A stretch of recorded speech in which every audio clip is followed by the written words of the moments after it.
yoshlari nimaga qodir ekanini yana bir marta namoyon etdilar mani farzandlarim.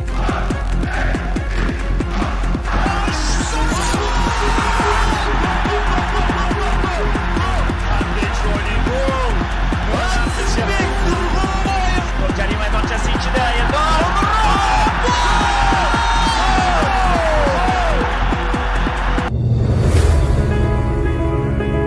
So'nggi yillarda mamlakatimizda barcha sohalar qatori sport sohasi jadal ravishda rivojlanib bormoqda.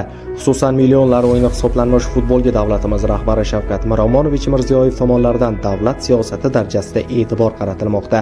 O'zbek futbolini rivojlantirish va mutlaqo yangi bosqichga olib chiqish bo'yicha qabul qilinayotgan qaror va farmonlarning ijrosi faqatgina qog'ozda emas, balki amalda ham o'zining shirin mevasini berdi. 2025-yil ham futbolimiz tarix sahifalariga zarhal yozuvlar ila yozilajak yil bo'ldi. 34 yillik orzuyimiz amalga oshdi. Milliy terma jamoamiz va turli yosh toifasidagi terma jamoalarimiz Osiyo va jahon chempionatlarida munosib ishtirok etishdi. Buning tag zamirida esa respublikamizning barcha hududlaridagi futbol jamoatchiligi vakillari va murabbiylarning hissasi ulkan hisoblanadi. Barcha futbol akademiyalari qatori Namangan viloyati futbol akademiyasida ham joriy yilda bir qator tizimli ravishda ishlar tashkil etildi. O'zbekiston Respublikasi Prezidentining futbol ta'lim muassasalari tarmog'ini kengaytirish hamda xalqaro standartlarga mos keladigan futbol infratuzilmasini rivojlantirish chora-tadbirlari to'g'risidagi 355-son qarori ijrosini ta'minlash maqsadida 2024-yilga boshlangan yangi futbol akademiya qurilish ishlari tez fursatda bitkazilib 2025-yilning may oyida foydalanishga topshirildi.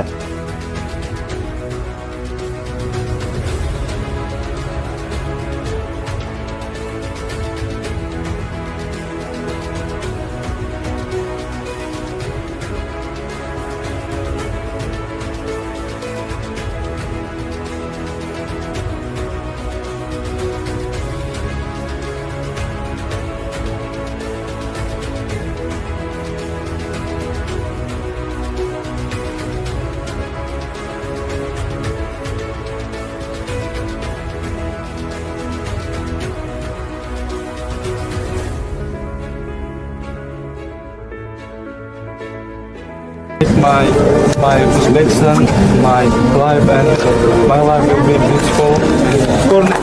Ana naşakı bir sıkı yaklaşık. Chetlerinde oynaşalım.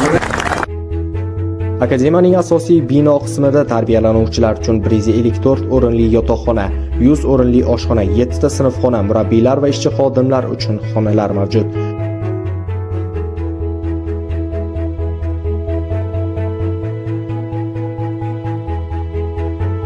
Shuningdek, futbolchilarning jismoniy holatini yaxshilash maqsadida 30 ga 18 o'lchamdagi fitness trenajyor mashg'ulot zali hamda qo'shimcha 48 ga 24 o'lchamdagi mini futbol zallaridan foydalanilmoqda. Sport zallarida jami 4 ta futbolchilar kiyim almashtirish xonalari mavjud. Akademiyaning asosiy maydoni sun'iy 110 ga 68 o'lchamda. Shuningdek, akademiya guruhlaridagi mashg'ulotlardan parallel ravishda o'tkazib borish maqsadida qo'shimcha 45 ga 90 o'lchamdagi tabiiy mashg'ulot maydoni, darvozabonlar va individual mashg'ulotlar uchun esa alohida 40 ga 30 metr o'lchamdagi tabiiy maydonlar foydalanishga topshirildi.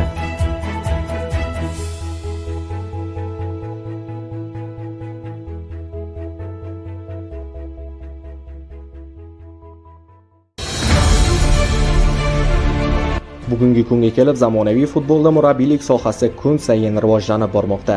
2019-2025-yillar mobaynida futbol akademiya murabbiylari Osiyo futbol konfederatsiyasining turli darajali litsenziyalari asosida faoliyat olib borishdi.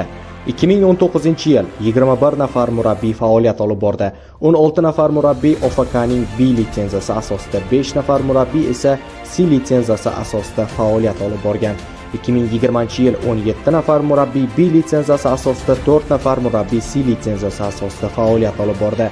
2021-yil 20 nafar murabbiy faoliyat olib borib, 1 nafar murabbiy A litsenziyasi asosida, 18 nafar murabbiy B litsenziyasi asosida, 1 nafar murabbiy C litsenziyasi asosida faoliyat olib bordi. 2022 va 2023 yillarda raqamlar soni yanada ortdi. Umumiy 20 nafar murabbiy faoliyat olib borib, 7 nafar murabbiy OFKning A litsenziyasi asosida, 12 nafar murabbiy B litsenziyasi, 1 nafar murabbiy esa C litsenziyasi asosida faoliyat olib bordi.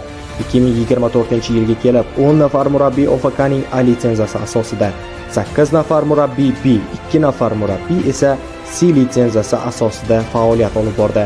Joriy yilga kelib esa 18 nafar murabbiy, ulardan 12 nafari A litsenziyasi asosida, 5 nafar murabbiy B, 1 nafar murabbiy esa C litsenziyasi asosida faoliyat olib bormoqda.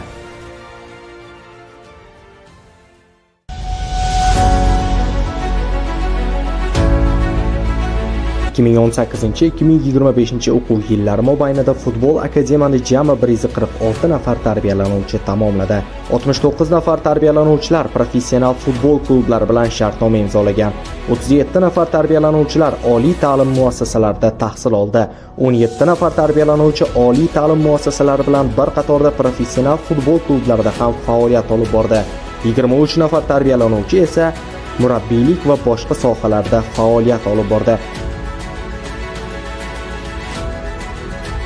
Joriy yil mamlakatimiz milliy chempionatida ishtirok etayotgan bir qator jamoalarda akademiyamiz tarbiyalanuvchilari o'zlarini sermahsul o'yinlarda namoyish etishdi. Xususan, Navbahor, Qo'qon 1912, OKMK, Surxon kabi jamoalarda bizning futbolchilarimiz o'zlarini har tomonlama ko'rsatishdi.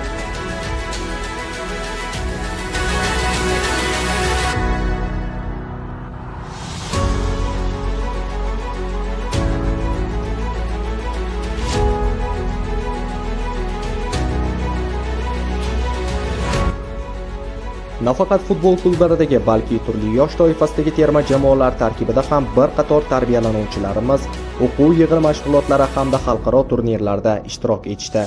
Xususan, joriy yilda terma jamoalar tarkibiga jami 30 nafar tarbiyalanuvchi yetkazib berildi.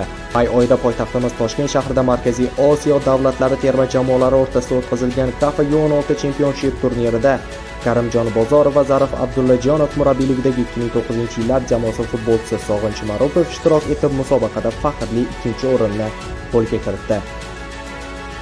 Aprel oyida Saudiya Arabistoni qirolligida o'tkazilgan U17 Osiyo Kubogi turnirida Muslim Saidboyev va Ahmadjon Xolmirzayev murabbiyligidagi 2008-yillar jamoasi futbolchisi Hojiakbar Botir Aliyev ishtirok etdi va barchaning yodda qolgan tarixiy o'yinda futbolchilarimiz o'zlarining haqiqiy mardonavor o'yinlarini namoyish etib, finalda mezbon Saudiya Arabistoni terma jamoasini 9 kishi bo'lib mag'lub etishdi va turnir chempionligi bilan bir qatorda jahon chempionatida ishtirok etish uchun yo'llanmani qo'lga kiritishdi.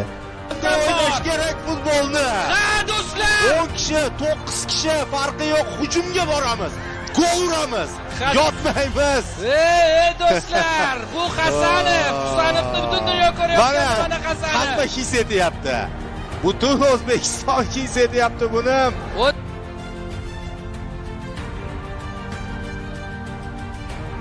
Noyabr oyida esa Qatar mamlakatida 17 yoshgacha bo'lgan futbolchilar o'rtasida jahon chempionati o'tkazildi va turnirda terma jamoamiz guruh bosqichini muvaffaqiyatli yakunlab musobaqaning 1/8 finalida Italiya terma jamoasi yoshlarga alamli tarzda mag'lub bo'lishdi. Ushbu turnirda ham U17 terma jamoasi tarkibida Muslim Saidboyev va Ahmadjon Xolmirzayev murabbiyligidagi 2008-yillar jamoasi futbolchisi Qahramon Turg'inov terma jamoa tarkibida ishonchli o'yinlarni namoyish etdi.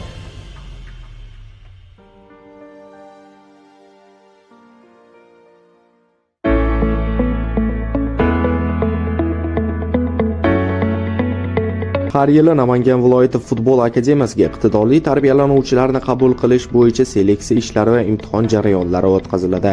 Joriy yilda ham futbol akademiyaga iqtidorli bolalarni seleksiya qilish jarayoni tizimli ravishda tashkil etildi. Dastlabki bosqichda tumanlarda saralash ishlari tashkil etildi va bolalar qamrab olindi. Ikkinchi bosqichda esa qamrab olingan bolalar ichidan iqtidorli bolalar tanlab olindi. Uchinchi bosqichda tanlab olingan bolalar ichidan qabul imtihonlariga bolalar saralanib olindi.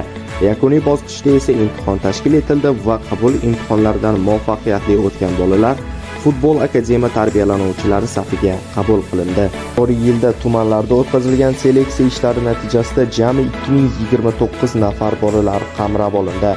253 nafar bola qabul imtihoni uchun hujjat topshirib, 243 nafar bola imtihon jarayonlarida ishtirok etdi. Shundan 22 nafar futbolga iqtidori bo'lgan va imtihonlardan muvaffaqiyatli o'tgan bolalar tarbiyalanuvchilar safiga qabul qilindi.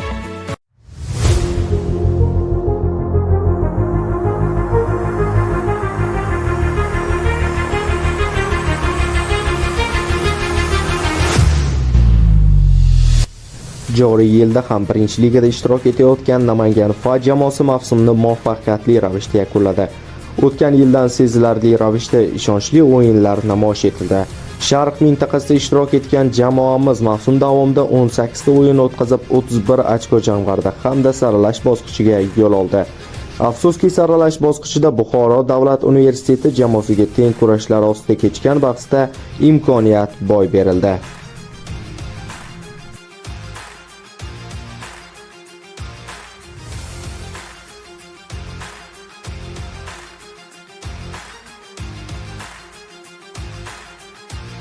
Kelgusi yillar ham futbol akademiyamiz uchun rivojlanish va yangi bosqichga ko'tarilish yili bo'ladi degan umiddamiz.